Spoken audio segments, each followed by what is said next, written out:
Pero antes vamos a entrevistar a nuestra invitada esta noche, a la que agradecemos que esté presencialmente aquí. Es la tercera invitada que en casi 100 días viene aquí en el plató de 7TV Andalucía, en esta particular desescalada de ese espacio que les ha estado acompañando durante todo el estado de alarma. Lina Galvez, buenas noches. Hola, muy buenas noches. Europarlamentaria del Partido Socialista, muchísimas gracias por acompañarnos. Antes que nada, lo primero, ¿cómo ha vivido el confinamiento y cómo se encuentra? Pues el confinamiento lo he pasado en mi casa en Sevilla, teletrabajando muchísimo porque el Parlamento Europeo no ha parado la actividad. Bueno, gracias a eso ahora vamos a recibir, o estamos ya recibiendo ayudas y demás de Europa. Pero las dos últimas semanas, tuve que viajar a Bruselas porque se presentaba un expediente en el que llevaba un año legislativo, en el que llevaba un año trabajando, el Instituto de Ciencia y de Innovación Europeo, y yo era la ponente y entonces, bueno, pues viajé, o sea, yo sí he hecho viajes largos. Ahora hablamos de política, pero desde el punto de vista personal, ¿qué le ha enseñado el confinamiento? ¿Qué lección saca usted? Pues el confinamiento me ha enseñado que por mucho que nos haya cambiado en estos últimos años, porque yo creo que pues todo, digamos, el avance del neoliberalismo y el individualismo que ha traído nos ha cambiado mucho como personas, ¿no?, hacia un consumismo excesivo quizás. Pues yo creo que el confinamiento nos ha hecho, como a todos, ¿no?, ver el huesecillo, ¿no?, lo que era lo importante de la vida y sobre todo, en mi caso, echar mucho de menos abrazar a mis padres. Permítame una intromisión personal, familiar. Sí. ¿Cómo le ha explicado usted a una hija que tiene usted de 9 años que tiene que estar en casa, que no podía ver a sus amigas, que no podía ir al colegio? ¿Cómo son esas conversaciones entre madre e hija de esa edad tan pequeña? Pues mi cuñado, que es jefe de una unidad de cuidados intensivos aquí de un hospital de Sevilla, me ayudó mucho porque nada más que la primera semana nos llamó diciéndonos que lo que estábamos haciendo era muy importante. Era obviamente dedicado a ella, ¿no?, con lo que ya me dio el pie para seguir construyendo, que lo que él hacía no era más importante que lo que hacíamos nosotras, porque quedándonos en casa estábamos salvando vidas.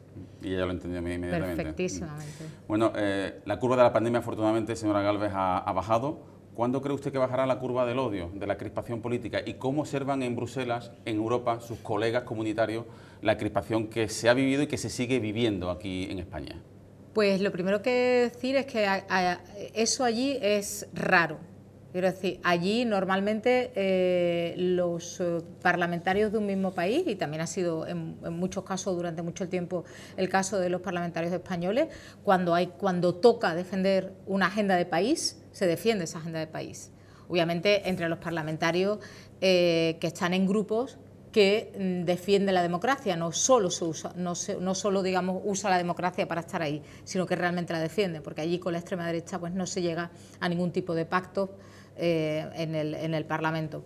Pero sí que hay mucha agenda de país y sí que hay mucha colaboración, porque a veces toca pues eso, defender agenda nacional. Y claro, este desembarco de la crispación en Europa pues se entiende muy poco, sobre todo se entiende muy poco porque casi también el PP con este expediente que ha presentado, ¿no?, diciendo que aquí en España prácticamente se vulnera el Estado de Derecho, pues en definitiva le está dando alas a Puigdemont y a los independentistas en su lucha allí en Europa, para recalcar precisamente que aquí en España no es un Estado de Derecho. A ver cómo lo explica el señor Casado, ¿no? Pues sí, me gustaría escucharlo, la verdad, y la señora Dolors Montserrat allí. Sí. ¿A qué le suenan las reformas estructurales que pide Pablo Casado para que llegue el dinero de Bruselas a España?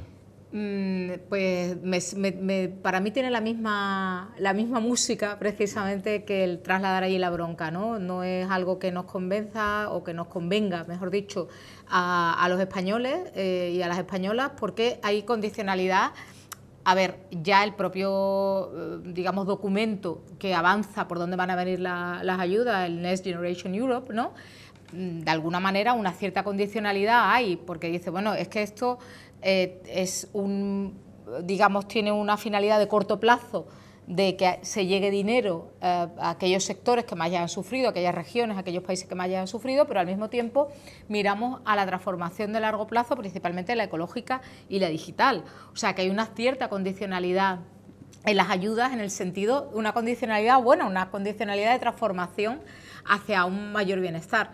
Lo que no hay y se está peleando mucho, se está intentando que no haya y se está peleando mucho es que no haya la condicionalidad de los hombres de negro, esos recortes autoritarios que nos vinieron en la anterior crisis y que realmente nos hicieron caer en una segunda crisis y salir más tarde de la crisis. Precisamente sobre eso, señora Galvez, el Fondo Monetario Internacional ha sorprendido cuando dijo días atrás, lanzó un llamamiento a los gobiernos, gasten, gasten, gasten. Claro. Por tanto, la austeridad, los mensajes de austeridad de la Troika eran una estafa.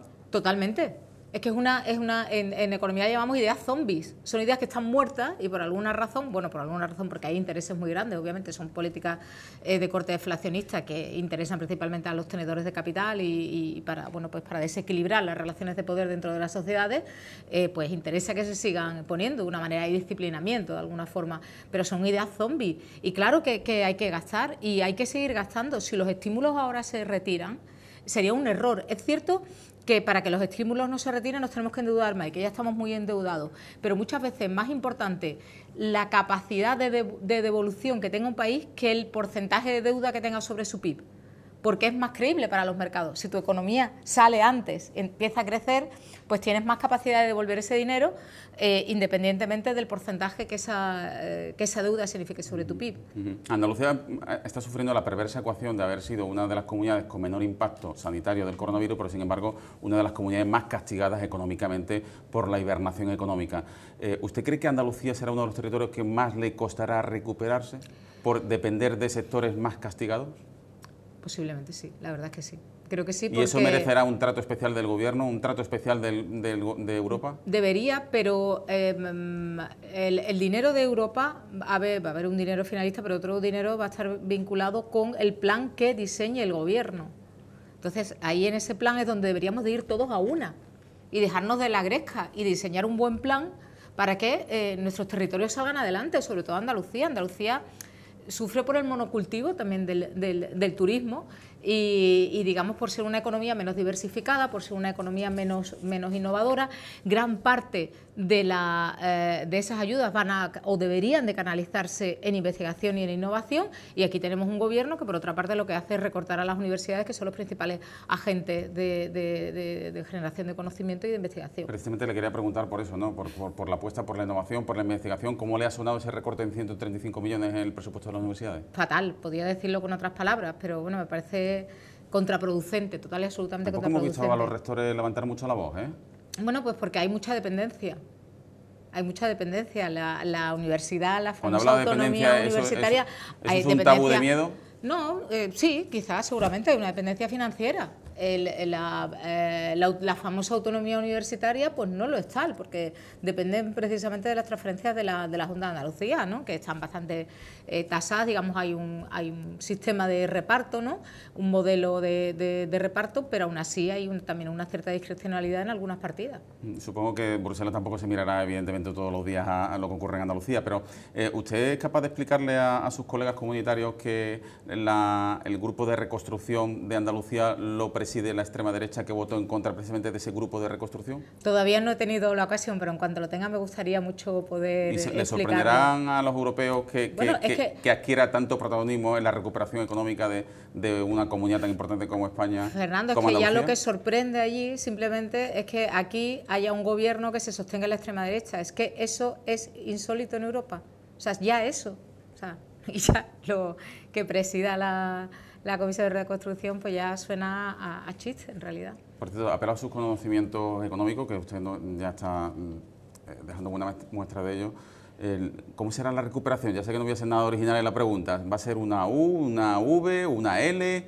Bueno, yo no creo que va a ser la V que nos decían al principio. O sea, el repunte inmediato no va a haber. No. O sea, ya está, digamos... El efecto rebote inmediato. Inmediato no. Posiblemente será mucho más... extenso en el tiempo, ¿no? Más prolongado en el tiempo, sí.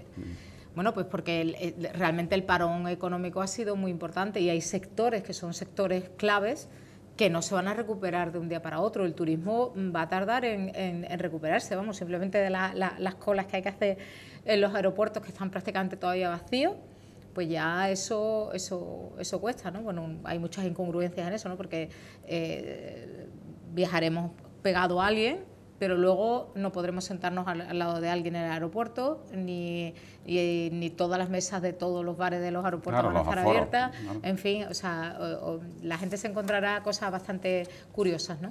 Le preguntan a continuación Ángel Munarriz y Elena Manzano. Buenas noches. Hola, buenas noches.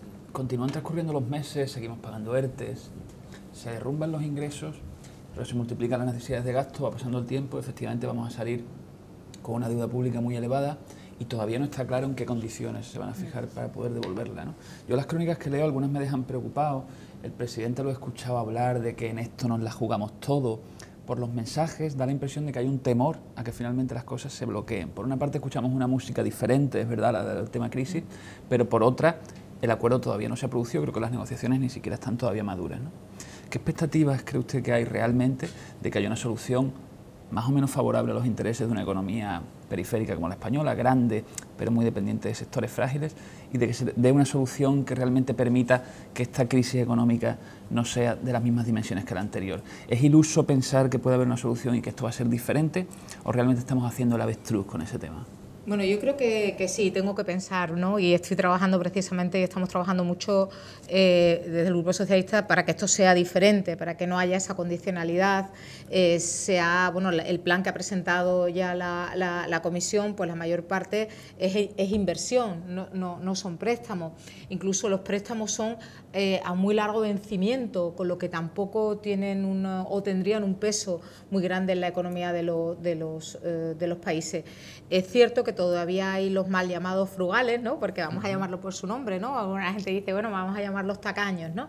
Yo creo que, bueno, que más que tacaños miran por sus intereses, son intereses muy nacionalistas, están en una situación muchísimo más holgada que la nuestra, muchísimo más cómoda económicamente, pero también es verdad que son los países que más se benefician del mercado único.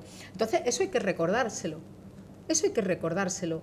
Ustedes, gran parte de su prosperidad tiene que ver, bueno, también tiene que ver con un mal diseño del euro, pero bueno, eso vamos a dejarlo aparte porque es más complicado, pero tiene mucho que ver sobre todo con que son los que más se benefician del mercado único.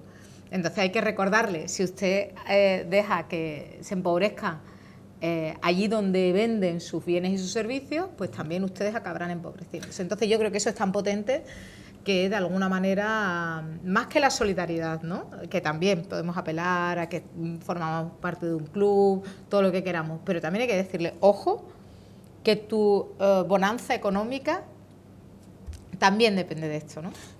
La visión que se tiene sobre España en Europa es comparable a la visión, es decir, en el norte de Europa es comparable a la visión que se tiene de Andalucía en el norte de España, es decir, pesa la misma idea de que somos economías dependientes, subsidiadas, improductivas. Es decir, ¿tiene usted que combatir allí tópicos similares a los que Andalucía tiene que combatir en España? En algunos ámbitos sí.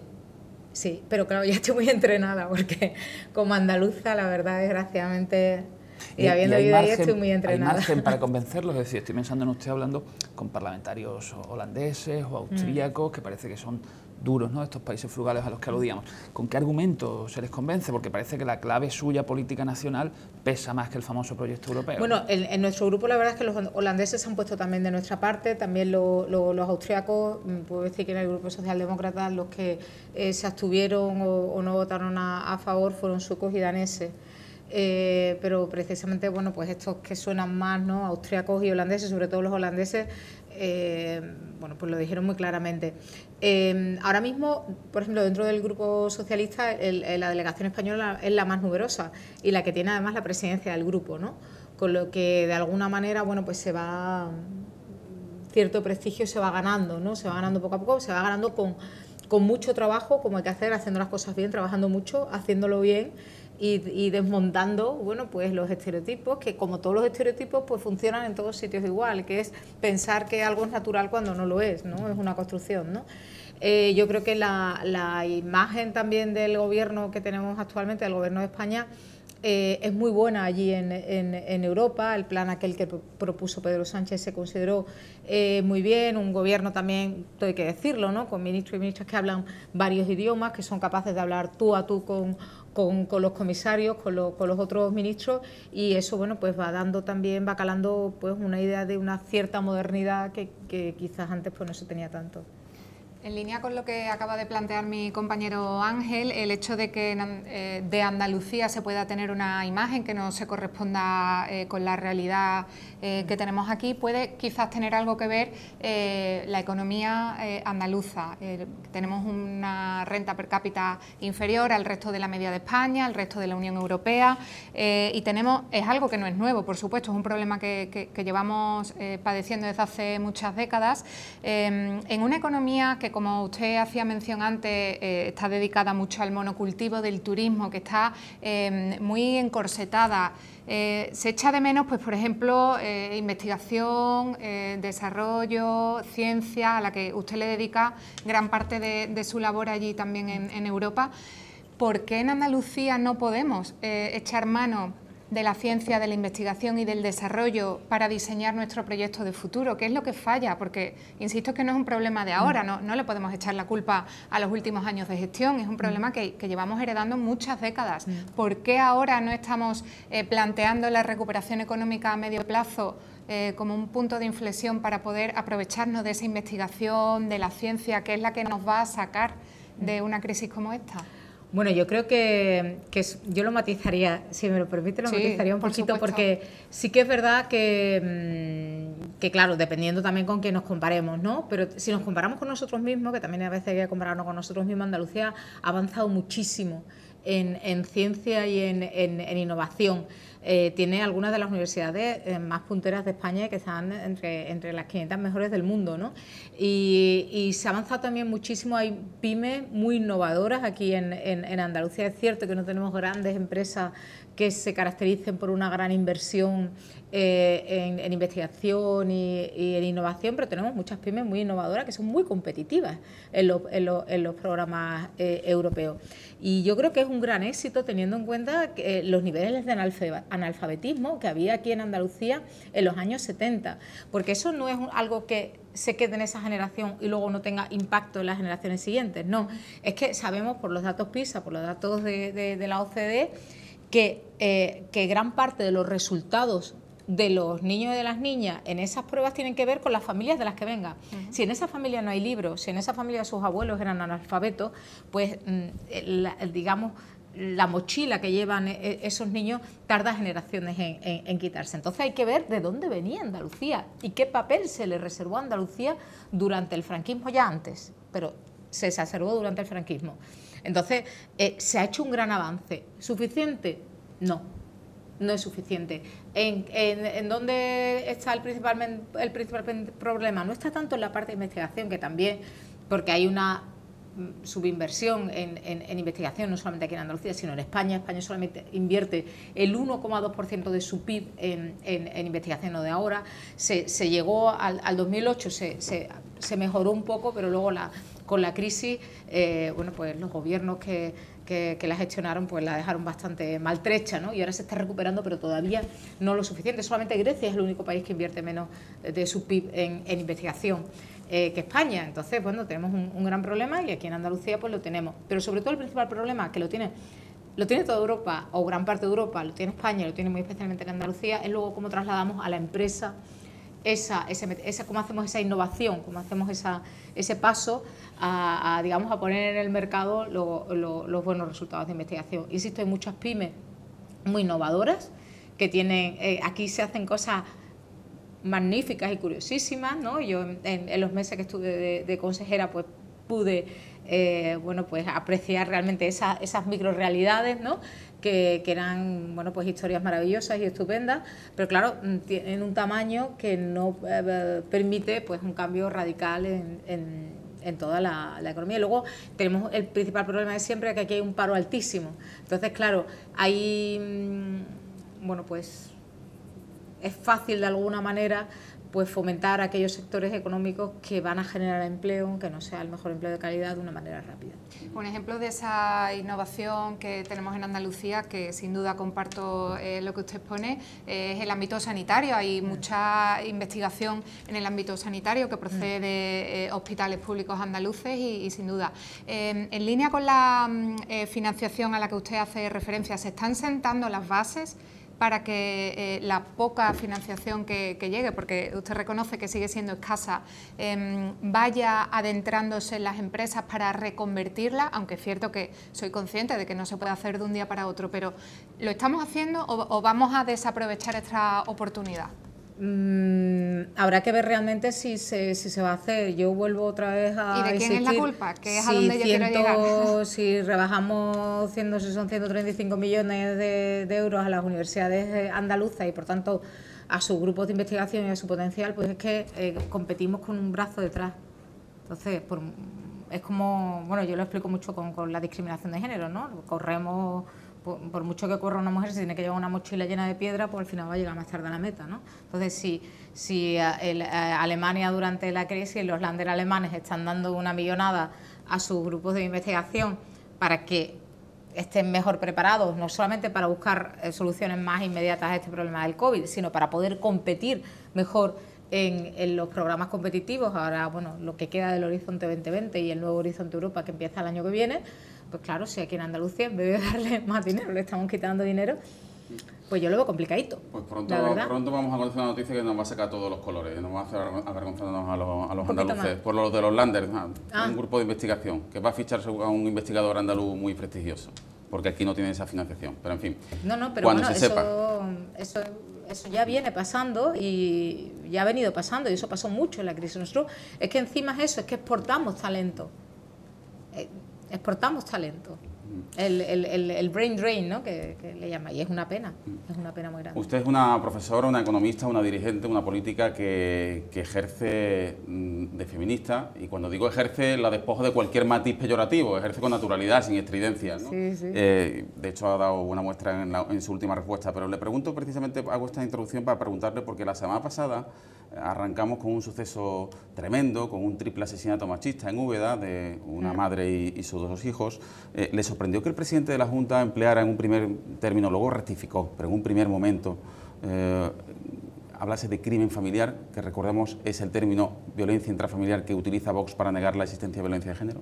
A ver, la violencia no me extrañó, pues la verdad es que no, porque si tú dependes para gobernar de unos votos y dependes de lo que estábamos hablando antes, pues es normal que tengas que hacer ciertas concesiones, ¿no? Yo creo que ahí se equivoca el presidente de la Junta haciendo esas concesiones. Yo entiendo que lo tenga que hacer porque depende de los votos de Vox, pero yo creo que se equivoca porque yo creo que la sociedad andaluza está mucho más evolucionada en ese sentido de lo que pueda estar Vox, ¿no? La violencia de género es una violencia estructural. No son casos aislados como es la violencia. Pues claro que hay violencia en todas partes. ¿Quién dice que no? Lo que cuando hablamos de violencia de género nos referimos a una violencia estructural que sufren las mujeres por el simple hecho de serlo, independientemente de la clase donde estén o de la raza que tengan o donde estén, y que tiene que ver mucho, bueno, pues con una superioridad de los hombres que creen que las mujeres somos un instrumento o de su posesión, ¿no? Y entonces, bueno, si no hacemos lo que quieren o en ese momento quieren hacerlo, pues ejercen la violencia de una manera bueno, pues también para disciplinarnos, ¿no? No solamente a esas, sino de esa manera nos disciplinan a todas, ¿no? Porque dicen, bueno, ya no me salgo del plato, si me salgo del plato voy a tener violencia. Antes de despedir las dos cosas, quería preguntarle por el año de experiencia que acumuló usted en el Parlamento Europeo. ¿Qué tal ha sido? Porque en unos días, creo que en julio, tomó posesión usted. Sí, el día 2. Aunque ha sido un año muy raro, evidentemente, sí. Sobre todo con el confinamiento. ¿Qué tal esos primeros meses? Pues los primeros meses escayolada, porque me rompí. También es verdad. me rompí el peroné, pero bueno, las aceras de Bruselas, aquí nos podemos dar un canto a los dientes con las de Sevilla. Y bueno, ha sido una experiencia para mí muy distinta porque, claro, es verdad, la gestión es muy distinta, el Ejecutivo es muy distinto que el Legislativo y bueno, en definitiva mi gran experiencia profesional y vital es la universidad, ¿no? Pero la verdad es que es muy bonito y me llena de orgullo poder representar a la ciudadanía. Hay mucho que hacer, el trabajo es inmenso, pero la verdad es que también... Cuéntanos también alguna anécdota, no sé si se ha podido cruzar por los pasillos con Puigdemont y algo. Sí, pues sí. El primer día, porque empezamos en Estrasburgo, donde se hacen los plenarios, bueno, ahora eso también ha cambiado con la COVID, ¿no? Pero el primer día llego y subo en el ascensor con una persona que la miro y me sonaba mucho la cara. Yo decía, me suena la cara. Y era Nigel Farage. que estaba allí todavía, porque todavía que no se había ido con los Brexiters, ¿no? Y ese fue, digamos, mi primer encuentro fue en el Parlamento, fue con Nigel Farage. Y ese mismo Varoufakis no salió elegido. Pero sí, ese mismo día también me crucé con Berlusconi, que es muy pequeñito, tiene una cara, parece de muñeco de cera, sí, y va rodeado de chicas jóvenes y muchísimas parlamentarias se querían hacer fotos con él, lo cual no dejaba de sorprenderme de la manera más desagradable del mundo, es decir. Y ahí está así, bueno, y luego en cuanto llegó Puigdemont y Comín, pues sí que los he visto mucho, y los primeros días me los encontraba siempre. Hay una planta que es la que cruza en Bruselas, son varios edificios, pero hay una planta como maestra, ¿no?, que es la que te puede llevar de un edificio a otro, ¿no? No puedes cambiar de edificio por otra planta más que por la tercera planta.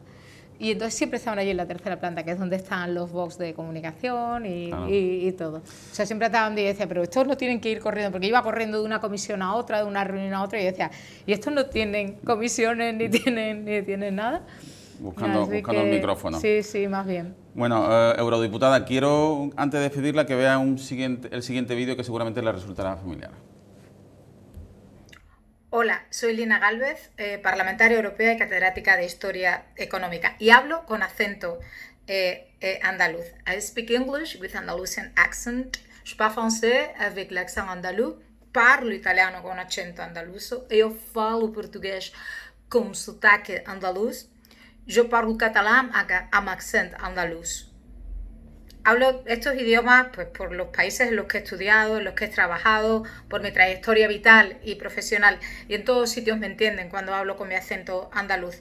En cambio, cuando hablo castellano con acento andaluz, como le pasa a muchas otras andaluces y andaluces, pues me tachan de inculta. Pues bien, voy a seguir hablando y utilizando este idioma, que es un idioma de vida, que es un idioma de cultura, que es un idioma de lucha, que es mi idioma, el de mi tierra, de la que me siento orgullosa, de la que amo. Así que seguiré hablando con acento andaluz.